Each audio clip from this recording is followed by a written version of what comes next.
Hey guys, welcome back to Review a Day. My name is Leland, and thank you so much for being here. Head over to Dampercast.com. Check out episode number 85 of Dampercast. Episode 86 should be out soon. And head over to Nitpickit.com.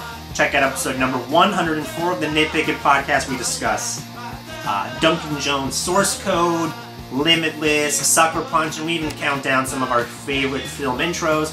So head over there. It's also available on iTunes. It's totally free, but I thank you in advance. Enough of that, though. The movie I'm going to review for you guys today is this new remake of Arthur, starring Russell Brand, Helen Mirren, Greta Gerwig, and Jennifer Garner. And in this movie, Russell Brand plays a lovable millionaire. He's got more money in the entire world, and he spends the majority of his days drunk, running around, wasting money, doing whatever the hell he wants. One day, his mother calls him into his office. He and his mom don't have a good relationship, and she says, "You know what, Arthur, you gotta cut the shit. You're gonna marry Jennifer Garner because she's a go-getter, she's a successful businesswoman, and she's gonna run the company for you." And that's that.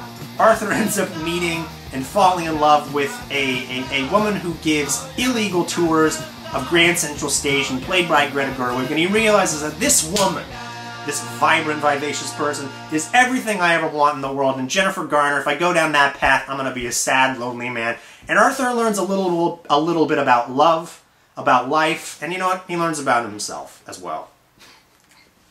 You know, I don't find the original Arthur film with Dudley Moore and Liza Minnelli an outright amazing film, but it's one I really do love. And I think any of the shortcomings that original film had, Dudley Moore absolutely makes up for in spades with a ridiculously charismatic and charming performance as Arthur.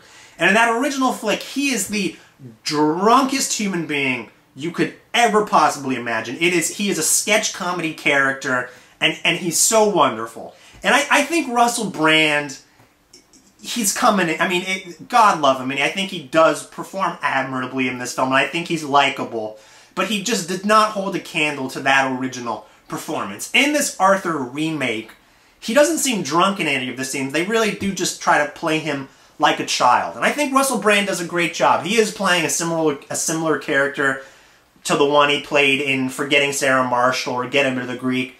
But that's fine. I think that's what he does. And I think he's got some nice moments in this film of you know, I think he's a subtle actor, and I do think he has chops.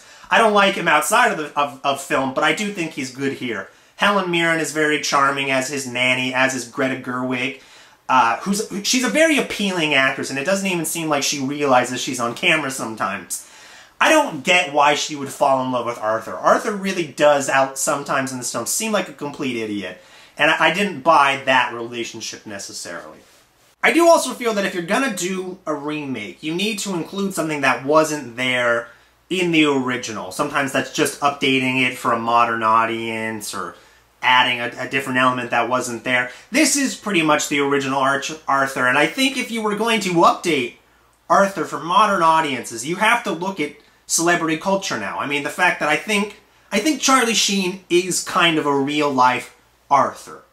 And I don't think we react the same way we would have in the early 1980s to a complete drunk. You know, we used to wag the finger, but nowadays it seems like we almost reward people who act outrageous and are drunk all the time. So I do think it is a little bit tone deaf to modern sensibility a little bit. Also add into it a storyline involving Helen Mirren's health that I do not think the movie earns. It is really hard for me to sit here and tell you that while I didn't hate this movie and I did love it, it's hard for me to recommend it, especially when pretty much anyone can get on Netflix, watch instantly, and the original Arthur film is there. It's in every goddamn video store in the entire United States, I'm sure. So I'm going to give Arthur a 2.5 out of 5. It's a nice film. There's nothing outwardly that horrible about it, I would say, but 2.5 out of 5. Head over to nitpickit.com. I thank you in advance. And I'll see you guys next time.